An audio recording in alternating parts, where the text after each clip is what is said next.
तो आज हम बात करेंगे data types, literals and variables के बारे में। लेकिन उसके पहले हम बात करते हैं हमारी इस मैथमेटिकल प्रॉब्लम के बारे में। अगर हम इस प्रॉब्लम की तरफ देखें तो x इज इक्वल टू 100 है and y is equal to x divide by 2।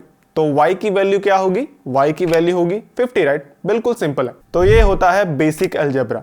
अब हम इसी अलजेब्रा को प्रोग्रामिंग के थ्रू सॉल्व करें तो हम क्या करेंगे, विजुअल स्टूडियो को ओपन करेंगे, न्यू प्रोजेक्ट क्रिएट करेंगे और उसका नाम रखेंगे वेरिएबल्स एंड क्रिएट। तो अब हम हमारे प्रोजेक्ट के मेन मेथड में उस प्रॉब्लम को राइट करेंगे। कैसे राइट करेंगे? x is equal to 100 and y is equal to x divide by 2। अब हमें y की वैल्यू को गेट करना है और उसे स्क्रीन पर प्रिंट कराना है। तो प्रिंट करने के लिए हम कौन सा मेथड यूज करते हैं? राइट लाइन मेथड को। और अब हम पेरेंथेसिस में y को पास करा दें। तो अब आप यहाँ पे देखो, हमने y को डबल कोट्स में नहीं लिखा बिकॉज हमें y को प्रिंट नहीं कराना, y की वैल्यू को प्रिंट कराना, इसीलिए से सिंपली पास करेंगे, डबल कोट्स नहीं लिखेंगे। एंड उसके बाद console.readline एंड दैट्स इट। तो इतना तो आपको समझ में आ गया होगा, राइट? बट अब यहाँ पर हम देखते हैं कि हमारे पास एरर आ रहा है। कहां पर एरर आ रहा है? जहां पर हमने x एंड y को लिखा। तो जब हम उस पर हॉवर करते हैं तो एरर क्या आता है? The x does not exist in the current context. Means के कंपाइलर को नहीं पता कि ये x क्या है। बिकॉज हम तो मान लेते हैं कि हाँ x 100 वैल्यू को स्टोर कर सकता है, लेकिन कंपाइलर नहीं मानता। कंपाइलर को हमें बताना पड़ेगा कि x क्या चीज है। तो हम क्या करेंगे, x एंड y को एज अ वेरिएबल डिक्लेयर करेंगे। वेरिएबल क्यों डिक्लेयर करेंगे? बिकॉज वेरिएबल डेटा को स्टोर कर सकता है। तो हम वेरिएबल कैसे डिक्लेयर करेंगे? हम लिखेंगे int x semicolon int y semicolon. तो देख सकते हैं कि हमने x एंड y को एज अ वेरिएबल डिक्लेयर कर दिया। तो अब हमारे पास कोई एरर नहीं आ रहा। और अब हम जब हमारे प्रोग्राम को रन करके देखते हैं तो हमारा प्रोग्राम एग्जीक्यूट होगा और हमारे पास वैल्यू आ जाएगी 50, राइट? जो कि y की वैल्यू है। तो ऐसे हमारा कोड एग्जीक्यूट हो जाएगा और ऐसे हम वेरिएबल डिक्लेयर करते हैं डेटा को स्टोर करने के लिए, राइट? अब क्वेश्चन आता है कि वेरिएबल होता क्या है? वेरिएबल को हम यूज करते हैं डेटा को स्टोर करने। मान लो हम डेटा को स्टोर करना चाहते हैं हमारे कंप्यूटर में, तो वो कहां पर स्टोर होगा? कंप्यूटर मेमोरी में। और जो डेटा होगा वो किसी लोकेशन पर स्टोर होगा, उसका कुछ एड्रेस होगा। तो प्रॉब्लम ये होती है कि उस एड्रेस को याद करना काफी कॉम्प्लिकेटेड होता है। तो इसीलिए जो हमारे ऑपरेटिंग सिस्टम्स होते हैं जैसे कि विंडोज, वो हमें फोल्डर सिस्टम प्रोवाइड करते हैं। मीन्स के हम डेटा को स्टोर करने के लिए फोल्डर क्रिएट कर सकते हैं और उस फोल्डर को नाम दे सकते हैं और उस फोल्डर में हम जो चाहें वो डेटा को स्टोर कर सकते हैं और जरूरत पड़ने पर रिट्रीव कर सकते हैं। बिल्कुल ऐसे ही आपका वेरिएबल भी होता है। वेरिएबल भी एक तरह का फोल्डर क्रिएट होता है हमारे कंप्यूटर की मेमोरी में, जहां पर हम डेटा को स्टोर कर सकते हैं और जरूरत पड़ने पर वहां से डेटा को रिट्रीव भी कर सकते हैं। अब क्वेश्चन आता है कि हम वेरिएबल को डिक्लेयर कैसे करते हैं, उसका सिंटैक्स क्या होता है? तो जो वेरिएबल का सिंटैक्स होता है उसमें सबसे पहले हम लिखते हैं डेटा टाइप्स, फिर स्पेस, उसके बाद वेरिएबल नेम एंड सेमीकोलन। ऐसे हम एक वेरिएबल को डिक्लेयर करते हैं। और इस सिंटैक्स में जो वेरिएबल नेम होता है वो पॉइंट करेगा उस एड्रेस को जहां पर हमारा वेरिएबल क्रिएट होगा, हमारा फोल्डर क्रिएट होगा। और जो डेटा टाइप होगा वो डिफाइन करेगा कि उस जो वेरिएबल हमने क्रिएट किया है वो किस टाइप का डाटा स्टोर कर सकता है। और जैसे कि आप जानते हैं कि डेटा भी काफी टाइप के हो सकते हैं, राइट? जैसे कि डेटा में हमारे पास सिंपल नंबर्स हो सकते हैं, डेसिमल वैल्यू वाले नंबर्स हो सकते हैं, लेटर्स हो सकते हैं और वर्ड्स हो सकते हैं। तो अलग अलग डेटा को स्टोर करने के लिए अलग अलग टाइप के डेटा टाइप्स हमें मिलते हैं। और C# में हमें वैरायटी ऑफ डेटा टाइप्स मिलते हैं और उन डेटा टाइप्स को दो कैटेगरीज में डिफाइन किया जाता है। एक होते हैं प्रिमिटिव डेटा टाइप्स और दूसरे होते हैं नॉन प्रिमिटिव डेटा टाइप्स। अब जो हमारे प्रिमिटिव डेटा टाइप्स होते हैं वो प्री डिफाइंड डेटा टाइप्स होते हैं C# के द्वारा। मीन्स के वो पहले से ही इनबिल्ट हमें C# में मिलते हैं। अब हमें वो इनबिल्ट मिलते हैं तो इसलिए वो कंप्यूटर मेमोरी में फिक्स्ड अमाउंट ऑफ साइज को अक्वायर करते हैं, फिक्स्ड अमाउंट ऑफ मेमोरी को अक्वायर करते हैं। और जो हमारे नॉन प्रिमिटिव डेटा टाइप होते हैं वो यूजर डिफाइन होते हैं। मीन्स के उन्हें प्रोग्रामर खुद डिफाइन करता है। तो इसीलिए उनका जो साइज होता है वो भी फिक्स नहीं होता, वो चेंज हो सकता है। बट अभी के लिए हम नॉन प्रिमिटिव डेटा टाइप्स के बारे में बात नहीं करेंगे। अभी के लिए हम सिर्फ बात करेंगे प्रिमिटिव डेटा टाइप्स के बारे में।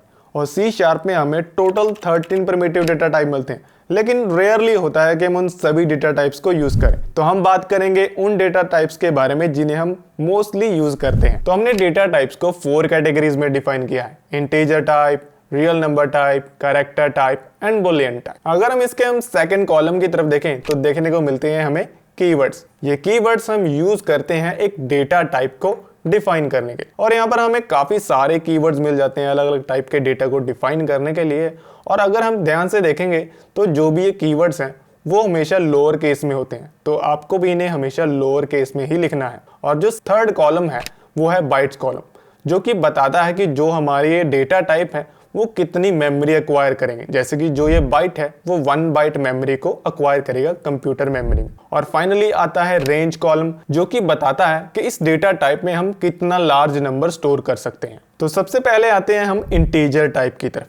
इंटीजर टाइप होते हैं जो कि इंटीजर नंबर को स्टोर करने के लिए यूज किए जाते हैं। अब क्वेश्चन आता है कि इंटीजर नंबर होता क्या है। देखो, इंटीजर नंबर कोई भी पॉजिटिव और नेगेटिव नंबर हो सकता है जिसमें हम फ्रैक्शनल वैल्यू को, डेसिमल वैल्यू को और कह सकते हैं कि पॉइंट वैल्यू को कंसीडर नहीं करते। और इंटीजर नंबर को स्टोर करने के लिए हमें 4 डेटा टाइप्स मिलते हैं, जिनमें से सबसे पहले आता है बाइट, जिसका कीवर्ड भी होगा बाइट, और जो कि 1 बाइट मेमोरी को एक्वायर करेगा और जिसमें हम 0 से लेकर 255 तक के नंबर को स्टोर कर सकते हैं। अब मान लो हमें इससे बड़ा नंबर स्टोर करना है तो उसके लिए हम शॉर्ट डेटा टाइप को यूज कर सकते हैं। Short data type 2 byte memory को एक्वायर करेगा और उसमें हम -32,000 से लेकर +32,000 तक के नंबर को स्टोर कर सकते हैं। अब मान लो हमें उससे भी बड़ा कोई नंबर स्टोर करना है तो उसके लिए हमें मिलता है इंट 4 बाइट मेमोरी को एक्वायर करेगा और उसमें हम जो नंबर स्टोर कर सकते हैं उसकी रेंज होगी -2.1 बिलियन टू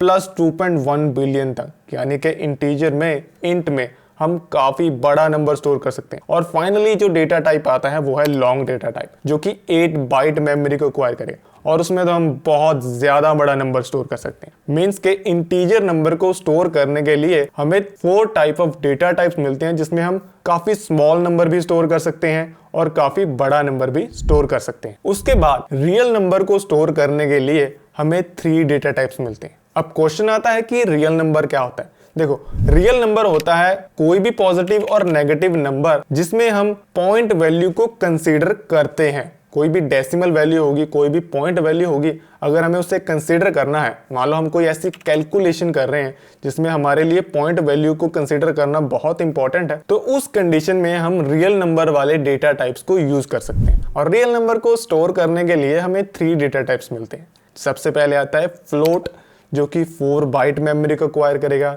जिसकी रेंज होगी -3.4 इंटू 10⁻38 से लेकर +3.4 इंटू 10⁻38। मीन्स के फ्लोट में भी हम काफी अच्छा नंबर स्टोर कर सकते हैं और पॉइंट वैल्यू को भी कंसीडर कर सकते हैं। और जो डबल डेटा टाइप होगा वो 8 बाइट मेमोरी को एक्वायर करेगा और उसमें हम उससे भी ज्यादा बड़ा नंबर स्टोर कर सकते हैं। और जो डेसिमल होगा वो 16 बाइट मेमोरी को एक्वायर करेगा और उसमें हम काफी बड़ा नंबर स्टोर कर सकते हैं। तो कहने का मतलब है कि मैथमेटिकल कैलकुलेशन में हमें जितनी ज़्यादा एक्यूरेसी चाहिए, हम उतना बड़ा डेटा टाइप यूज़ कर सकते हैं रियल नंबर को स्टोर करने के लिए। उसके बाद आता है कैरेक्टर डेटा टाइप, जिसमें हम कैरेक्टर स्टोर कर सकते हैं, जिसका कीवर्ड होगा कैर, और जो कि 2 बाइट मेमोरी को एक्वायर करेगा और उसकी रेंज होगी, वहां पर हमने लिखा है यूनिकोड कैरेक्टर्स। कहने का मतलब है किसी भी सिंगल कैरेक्टर को हम इस कैर डेटा टाइप में स्टोर कर सकते हैं। और फाइनली आता है बुलियन, जिसका कीवर्ड होगा बूल, जो कि 1 बाइट मेमोरी को एक्वायर करेगा और जो बूल डेटा टाइप होगा उसकी वैल्यू या तो ट्रू होगी या फिर फॉल्स होगी। तो ये थे डेटा टाइप्स जिन्हें हम मोस्टली यूज करते हैं। अब हम बात करते हैं कि हम इन्हें लिखते कैसे हैं, राइट। तो हम क्या करेंगे, हम हमारे इस प्रोजेक्ट की तरफ आएंगे और इस कोड को डिलीट कर देंगे। अब हम क्या करेंगे, हमने जो डेटा टाइप्स के बारे में बात की है उन डेटा टाइप्स को लिखेंगे कि हम उन्हें डिफाइन कैसे करते हैं, डिक्लेयर कैसे करते हैं। तो कैसे डिक्लेयर करेंगे, सबसे पहले हम लिखेंगे डेटा टाइप, जैसे कि हमने बाइट लिखा, और जैसे कि मैंने आपको बताया था कि बाइट जो कि एक कीवर्ड है उसे हम स्मॉल लेटर्स में लिखते हैं। और उसके बाद स्पेस देकर हम लिखेंगे वेरिएबल का नाम क्या होगा। तो वेरिएबल हम नाम देंगे जैसे कि बी एंड सेमीकोलन। ऐसे ही हम इंट को लिख देंगे और उसके बाद float F, decimal D and character C and bool L. तो ऐसे हम different type of data types को यूज करते हैं और डिफरेंट टाइप ऑफ वेरिएबल्स को क्रिएट करते हैं। अब यहाँ पर एक बात हमेशा याद रखना कि हम एक वेरिएबल को तब तक यूज नहीं कर सकते जब तक हम उसे कुछ वैल्यू असाइन नहीं करते, बिकॉज वेरिएबल क्या होता है, वेरिएबल क्या स्टोर करता है डेटा को, तो हमें क्या करना पड़ेगा, उसे कुछ डेटा असाइन करना पड़ेगा, वैल्यू असाइन करनी पड़ेगी। तो जो भी वैल्यू हम एक वेरिएबल को असाइन करते हैं उसे हम क्या बोलते हैं, लिटरल। तो हम क्या करेंगे, इन सभी वेरिएबल्स को इनके रिस्पेक्टिव वैल्यू असाइन करेंगे, इनके रिस्पेक्टिव लिटरल्स असाइन करेंगे। कैसे असाइन करेंगे, असाइन करने के लिए हम इक्वल ऑपरेटर यूज करेंगे। तो हम उन्हें साथ में ही यहाँ पर इक्वल साइन लगाकर इनके रिस्पेक्टिव वैल्यू असाइन कर सकते हैं। जैसे कि b की वैल्यू असाइन कर दी मैंने 1 एंड इंट i की वैल्यू असाइन कर दी 100, f फ्लोट की वैल्यू असाइन कर दी हमने 2.5। बट वेट अ मिनट, अब हम देखेंगे कि यहाँ पर हमारे पास एरर आ रहा है। एरर क्या आ रहा है, represents a double precision floating point number literals of type double cannot implicitly convert to type float, use an f suffix sign to create a literal। तो यहाँ पर हमें विजुअल स्टूडियो कह रहा है कि जब भी आप फ्लोटिंग पॉइंट वेरिएबल को कुछ वैल्यू असाइन करो, कुछ लिटरल असाइन करो, तो उसके एंड में f लगाना पड़ेगा। मीन्स कि यहाँ पर जब हम हमारे वेरिएबल को वैल्यू असाइन कर रहे हैं 2.5, तो उसके बाद हमें f लगाना पड़ेगा जो कि रिप्रेजेंट करता है फ्लोट नंबर को। और हम देखेंगे कि बिल्कुल ऐसे ही प्रॉब्लम हमें डेसिमल वेरिएबल में देखने को मिलती है। जैसे कि जब हम वेरिएबल को कुछ वैल्यू असाइन करते हैं, जैसे कि d इज इक्वल टू 3.14, तो हमारे पास एरर आता है। अगेन यहाँ पर हमें डेसिमल वैल्यू को, डेसिमल लिटरल को रिप्रेजेंट करने के लिए उसके बाद में m लगाना पड़ेगा। तो ये चीजें आपको याद रखनी है। यहाँ पर देखो, अगर हम चाहें तो डबल भी क्रिएट कर सकते हैं। तो डबल अगर हम क्रिएट करें, double h is equal to 3.7, तो देखेंगे कि यहाँ पर हमारे पास कोई एरर नहीं आ रहा। तो यहाँ पर आपको याद रखना पड़ेगा कि जब भी हम